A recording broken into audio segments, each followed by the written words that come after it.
Wisdom is justified by all her children. லூக்கா 7:35. ஞானம் மெய்யானது என்பதற்கு அதை ஏற்றுக்கொண்டோரின் செயல்களே சான்று. இது கிறிஸ்து வழங்கும் வாழ்வுதரும் நற்செய்தி. கிறிஸ்துவே உமக்கு புகழ். இயேசுவில் அன்பார்ந்த சகோதர சகோதரி, அன்பார்ந்த பிள்ளைகளே, அன்பார்ந்த தொலைக்காட்சி நேய விசுவாசிகளே, அன்பிலார் எல்லாம் தமக்குரியர், அன்புடையார் என்பும் உரியர் பிறருக்கு. குறள் 72. இயேசுவினுடைய அன்பு அபரிதமானது, எந்த நிபந்தனையும் அற்றது. கிராட்டியூட்டஸ் லவ். ஆகவே யாரிடம் இப்படிப்பட்ட அன்பு இருக்கிறதோ அந்த அன்பு குற்றம் குறைகளை பொறுத்து கொள்ளும், தாங்கிக் கொள்ளும். இன்றைய நற்செய்தியில் குறைபாடுகள்,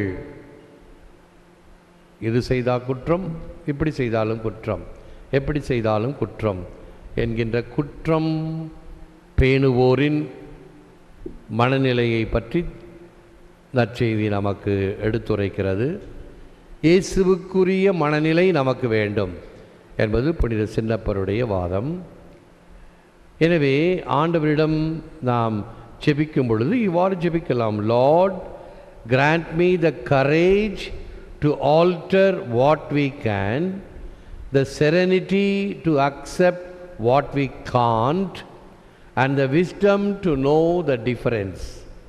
ஆண்டவரே, மாற்றக்கூடியதற்கு தைரியத்தையும், மாற்ற முடியாததை ஏற்பதற்கும், முடியாது என ஏற்க மனத்தெளிவையும், இதற்கான வித்தியாசத்தை அறியவும் அருள் தாரும். நல்ல தெளிவான சிந்தனை. எவைகளெல்லாம் மாற்ற முடியுமோ அதை தைரியத்தோடு மாற்ற வேண்டும். ஸ்டாத்துஸ் குவோ என்று ஒரு வார்த்தை இருக்குது, லத்தீன் வார்த்தை. எது எப்படி இருக்குதோ அப்படியே இருக்கட்டும் அப்படின்ற ஒரு மனநிலை. அதன் பின்னணியில் இருக்கக்கூடியது முதலில் சோம்பேறித்தனம், இல்லை என்றால் அடுத்து அச்சம், நமக்கேன் வம்பு, மற்ற வேலைகளை பார்க்கலாமே என்று இப்படி பல சாக்கு போக்குகளை சொல்லலாம். ஒரு சின்ன உதாரணம். ஒரு கேலண்டர் மாட்டி இருக்குது, ஜனவரி மாதத்துலேயே நிற்கிது. இப்போ என்ன மாதம்? செப்டம்பர் மாதம். ஜனவரி மாதம் மாட்டப்பட்ட கேலண்டர் இன்னும் மாற்றாமல் அப்படியே இருக்கிறது. நீயும் பார்த்துக்கிட்டே இருக்கிற. அப்படின்னா என்ன அர்த்தம்? அது ஜனவரியாக இருந்தால் என்ன, செப்டம்பராக இருந்தால் என்ன என்ற ஒரு சோம்பேறித்தனம். அநேக வீடுகளில் நீங்கள் பார்க்கலாம் இந்த உதாரணம். ஓடாமல் கடிகாரம் 12 மணியை காட்டிக்கிட்டே இருக்கும், ஓடாமல் இருக்கும். அது பல மாதங்கள், வருடங்கள் கூட அப்படியே மாட்டி வைத்தது. ஒன்று அதுக்கு செல்ல போடணும், அல்லது அது சாவி கொடுக்கணும், ஏதாவது ஒன்று செய்யணும், இல்லை தூக்கி குப்பையில் போடணும். இதுதான் மாற்றக்கூடியதற்கான தைரியம். மாற்ற முடியாததை ஏற்பதற்கும், மாற்ற முடியவில்லை, சில காரியங்கள் மாற்ற முடியாது. உதாரணமாக வெள்ளம் கரை புரண்டு ஓடும் பொழுது எந்த பாலமும் அங்கே நிற்காது, உடைத்து கொண்டு போய்விடும். எந்த பாலம் போட்டாலும் உடைத்து கொண்டு போய்விடும். ஆகவே இது என்ன, இந்த வெள்ளம் இப்படி அடைத்து போகிறது, அதை மாற்ற முடியாது. இயற்கையினுடைய சக்தி. இன்றைக்கி என்னுடைய ஃபேஸ்புக்கில் இந்த இந்திய வீரர்களை பாராட்டி ஒரு படம், ஒரு 4 இடங்களிலே அவசரமாக பாலங்களை கட்டினார்கள் காஷ்மீரில். இந்த இராணுவத்தினுடைய வேலை இதுதான். எங்கெல்லாம் இப்படி பேரிடர் ஏற்படுகிறதோ அவசரமாக இப்படி பணிகளை செய்ய வேண்டும். சில இடத்துல பாலம் கட்டுறதுக்கு எத்தனை வருடங்கள் ஆகிறது, இவையெல்லாம் நீண்ட நாட்கள் உழைக்க வேண்டும். சரி, ஆனால் இப்பொழுது இந்த நேரத்திற்கு அவசரமாக உதவிக்கு தேவைப்படுகிறது. அதை கடினமாகவும் கட்ட வேண்டும், பாதுகாப்பாகவும் இருக்க வேண்டும், சீக்கிரமும் முடிக்க வேண்டும். ஆகவே மாற்ற முடியாததை ஏற்பதற்கும், முடியாது என ஏற்க மனத்தெளிவையும், இது முடியுமா முடியாதா, சில காரியங்கள் முடியும், சில காரியங்கள் முடியாது. ஆனால் இது முடியாது என்பதை தெளிவாக ஏற்றுக்கொள்ளுதல் வேண்டும். என்ன வித்தியாசம்? இது இயற்கையின் பேரிடர், இயற்கையை கட்டுப்படுத்த முடியாது. ஆனால் அதற்குரிய வழிவகைகளை ஆராய முடியும் என்ற ஒரு மன தெளிவு நமக்கு வேண்டும். Anger is the wind that blows out the lamp of the mind. கோபமானது எரிந்து கொண்டிருக்கும் அகவொளியை அணைக்கும் காற்று.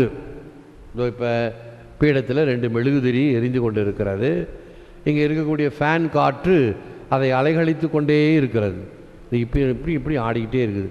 கொஞ்சம் அந்த சிம்னிக்கு கீழே இருக்கிறதுனால அது அணையலை, கொஞ்சம் மேலே இருந்துச்சுன்னா அணைஞ்சு போயிடும். ஆகவே இந்த காற்று எரிகின்ற தீயை அணைக்கிறது, அது இயல்பு. அதே போன்று நம்முடைய கோபமானது நம்மிடம் இருக்கக்கூடிய அக ஒளியை, உள்ளத்தினுடைய எண்ணத்தினுடைய ஓட்டங்களை அழிக்கக்கூடியது, அணைக்கக்கூடியது. ஆகவே தான் இந்த பாடலை நான் தேர்ந்தெடுத்தேன். ஆற்றலும் அருளும் நீ தந்தால் 1000 பணிகள் ஆற்றிடுவேன்.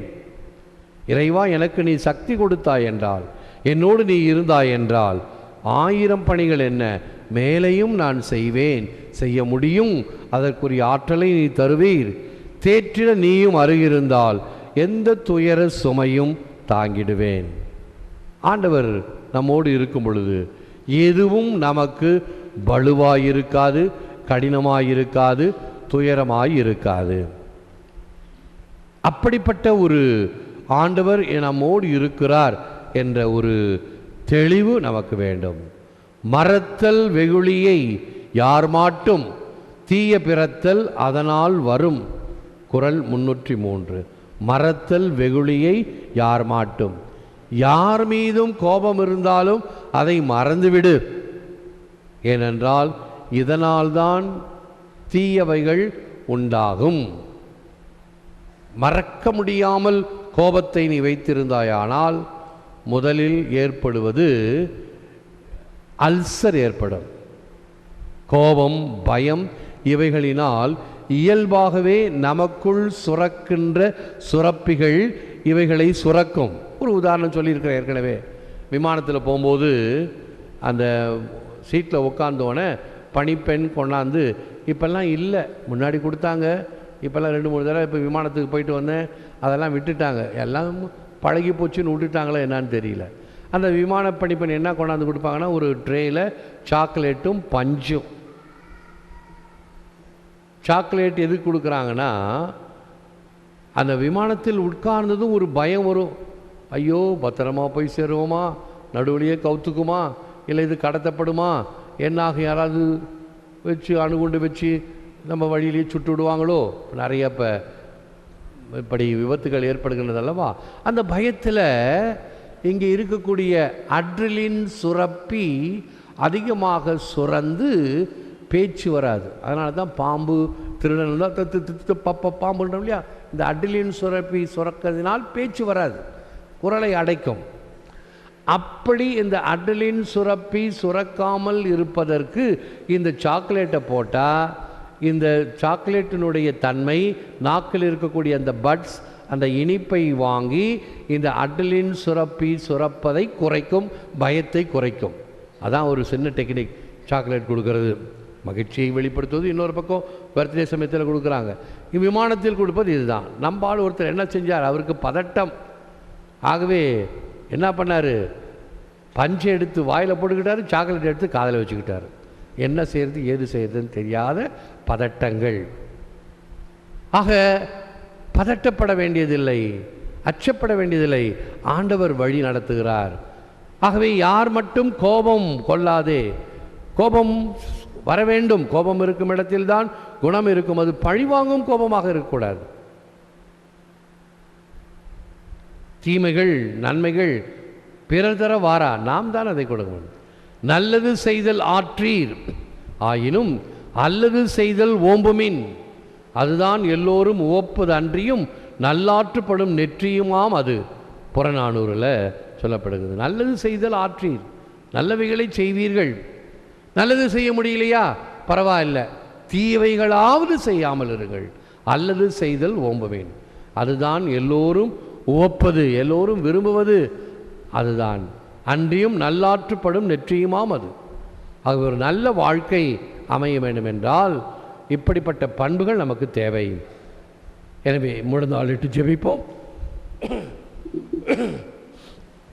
Loving Lord, give us the wisdom to know you clearly, the piety to love you dearly, the faith to follow you closely. அன்பான ஆண்டவரே, உம்மை தெளிவாக அறியும் ஞானத்தையும், உம்மை உருக்கமாய் அன்பு செய்யும் அன்பு பக்தியையும், உம்மை நெருக்கமாய் பின்தொடரும் விசுவாசத்தையும் தாரும். எல்லாம் வல்லவரே, நல்லவரே, உம்மை போற்றுகிறோம், புகழுகிறோம், நன்றி கூறுகின்றோம், ஆராதிக்கின்றோம். தேவரிதாமே இந்த நற்கருணையிலே எமக்காக விற்றிருக்கின்றீர். உமாக்கே நன்றி, துதி, தோத்திரம், புகழ், மகிமை உண்டாவதாக. எம்மோடு இருந்து எமக்கு வேண்டிய ஆற்றலையும் துணிவையும் தாரும். பயத்தையும் கவலையையும் போக்கியருளும். நீர் இருக்க எமக்கு என்ன பயம்? யாருக்கு நான் அஞ்ச வேண்டும்? யாருக்கு நான் நடுங்க வேண்டும் என்று புனித சின்னப்பரை போல நீரே எம்மோடு இருந்து எம்மை கரம்பிடித்து வழிநடத்துகின்ற தேவனாக இருக்கின்றேன். கண்ணின் கண்மணியை போல எம்மை பாதுகாத்தருளும். உடைய உள்ளங்கையிலே எம்மை எல்லாம் தாங்கியருளும். எம்மை வழிநடத்த எமக்கு முன்னும் துணையாயிருக்க எங்களுக்குள்ளும் பாதுகாவலாக எங்களுக்கு பெண்ணும் இருக்கின்ற ஆண்டவரே, இந்த நேரத்தில் எமக்காக மட்டுமல்லாமல் ஊடகங்களின் வாயிலாக பல இடங்களில் உம்மை விசுவாசத்துடனும் நம்பிக்கையுடனும் பார்த்து ஜெபித்து கொண்டிருக்கிற எண்ணில்லாத மக்களுக்கும் குடும்பங்களுக்கும் தேவரீதாமே ஆசிரையும் அருளையும் வழங்குவீராக. இயற்கை பேரிடரிலிருந்து எங்களை காத்தருளும். இதனால் துன்புற்று தவிக்கின்ற மக்களுக்கு தேவரீதாமே திடனையும் சக்தியையும் தாரும். இந்த துன்பங்களை தாங்கக்கூடிய மன வலிமையை தாரும். இன்னும் பல வகையிலே தனிமையில், மருத்துவமனையில், சிறையில், பல வகையான சொந்தங்களால் கைவிடப்பட்ட நிலையில் இருப்பவர்கள் அனைவரையும் உடைய திருப்பாதத்தில் சமர்ப்பிக்கின்றோம். ஏற்று வரமருளும் இறைவா, காக்கும் கரங்களினால். ஆமேன், ஆமேன்.